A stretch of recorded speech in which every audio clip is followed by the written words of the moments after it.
കൊറോണയെ പേടിച്ചിട്ട് മാത്രം പള്ളിയിൽ പോകാത്ത എൻ്റെ പ്രിയപ്പെട്ട മുസ്ലിം ഉമ്മത്തിൽ ആരെങ്കിലും കേൾക്കുന്നുണ്ടോ? നിങ്ങൾ അള്ളാഹ് നല്ലോണം ഭയപ്പെട്ടുള്ളൂ സഹോദരന്മാരെ. ഒരു ഡോക്ടറായതുകൊണ്ട് തന്നെ പറയാണ്, കാഷ്വാലിറ്റി ഡ്യൂട്ടിയൊക്കെ ഒരുപാട് എടുക്കുന്നത് കൊറോണേൻ്റെ കടലിലൂടെ, കൊറോണ അവിടെ ചുമച്ചും തുമ്പിയിട്ടൊക്കെ ഒരുപാട് രോഗികളുടെ നടുവിലൂടെ നമ്മൾ സുഖമായിട്ട് നിർഭയത്വത്തോടെ സമാധാനത്തോടെ നമ്മൾ നടന്നിട്ടുണ്ട്. അവിടെ ഒന്നും നമ്മൾക്കാർക്കും തന്നെ ഇതുവരെ ഈ നിമിഷം വരെ കൊറോണ പിടിച്ചിട്ടില്ല. നമ്മൾ മാസ്ക് ധരിക്കാറുണ്ട്, സത്യമാണ്. അവിടെ നമ്മൾ കാഷ്വാലിറ്റി ഡ്യൂട്ടി എടുക്കുമ്പോൾ വേറെ മാസ്ക് ധരിക്കാറുണ്ട്. ഇപ്പോൾ നമ്മൾ ഷീൽഡ് ഇടുന്നുണ്ട്, ഗ്ലൗസ് ഇടുന്നത് സത്യമാണ്.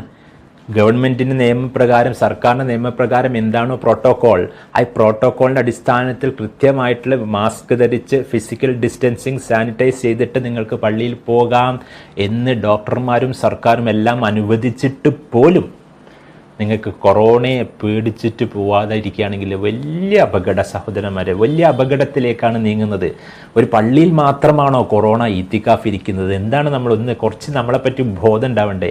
നമ്മൾ ഏതാണ് പോകാത്ത സ്ഥലം? എല്ലാ സ്ഥലത്തും പോകുന്നുണ്ടല്ലോ. നമ്മൾ അങ്ങാടിയിൽ പോകുന്നുണ്ട്, മീൻ മേടിക്കാൻ, പച്ചക്കറി മേടിക്കാൻ, ഇറച്ചി, എല്ലാ സ്ഥലത്തും പോകുന്നുണ്ട്, കുടുംബത്തിലെല്ലാം പോകുന്നുണ്ട്. പള്ളിയിലേക്ക് മാത്രം പോകാൻ പറ്റില്ല എന്ന് പറയുന്നതേ നമ്മുടെ ഹൃദയത്തിലെ മൂടിപ്പോയിട്ടുണ്ട് സഹോദരന്മാരെ. നല്ലോണം ചിന്തിച്ചു. ഒട്ടകത്തെ കെട്ടിയിടണം എന്നുള്ള സത്യമാണ്, തീർച്ചയായിട്ടും ഒരിക്കലും നിഷേധിക്കല്ല. സർക്കാരിൻ്റെ കോവിഡ് പ്രോട്ടോക്കോൾ നിയമം അപ്പടി തന്നെ പാലിക്കണം എന്നുള്ള സത്യമാണ്. പക്ഷെ നമ്മൾ ഈ ഒട്ടകത്തെ വല്ലാതെ കെട്ടിയിട്ടിട്ടിട്ട് ഒട്ടകത്തെ തന്നെ കൊല്ലല്ലേ, വധിക്കല്ലേ സഹോദരന്മാരെ. ആരും തന്നെ ദയവ് ചെയ്ത് അബദ്ധത്തിൽ അള്ളാഹുവിനെ കാട്ടി ബുദ്ധിയുണ്ടെന്ന് ചിന്തിച്ച് വീട്ടിൽ സുരക്ഷിതരാണെന്ന് ചിന്തിക്കല്ലേ. അള്ളാഹു സുബ്ഹാനഹു തആലക്ക് വേണ്ടി ഇതേ കോവിഡ് വൈറസ് നിങ്ങളുടെ വീട്ടിൻ്റെ ഉള്ളിൽ കയറിയിട്ട് നിങ്ങളുടെ റൂഹ് പിടിച്ച് കൊണ്ടുപോകാൻ പറ്റും. നല്ല തിരിച്ചറിവുണ്ടാവണം. അന്ന് നിങ്ങൾ പള്ളിയിൽ വരാതെ, ലോക്ക്ഡൗണിൻ്റെ ശേഷം പള്ളികൾ തുറന്നിട്ട് പോലും പള്ളികൾ വരാതെ മടിഞ്ഞ് വീട്ടിൽ നിന്നിട്ട്, അഥവാ വീട്ടിലേക്ക് ഏതെങ്കിലും ഒരു ഇലക്ട്രീഷ്യനോ ഒരു പ്ലംബറോ അല്ല ഒരു മീൻ വെക്കുന്ന ഒരാൾ അതിലൂടെ നിങ്ങൾക്ക് കോവിഡ് കിട്ടിക്കഴിഞ്ഞിട്ട് നിങ്ങൾ കോവിഡ് കൊണ്ട് വെന്റിലേറ്ററിൽ കിടക്കുമ്പോൾ ഖേദിച്ചിട്ട് മടങ്ങും സഹോദരന്മാരെ. എന്തുകൊണ്ടാ?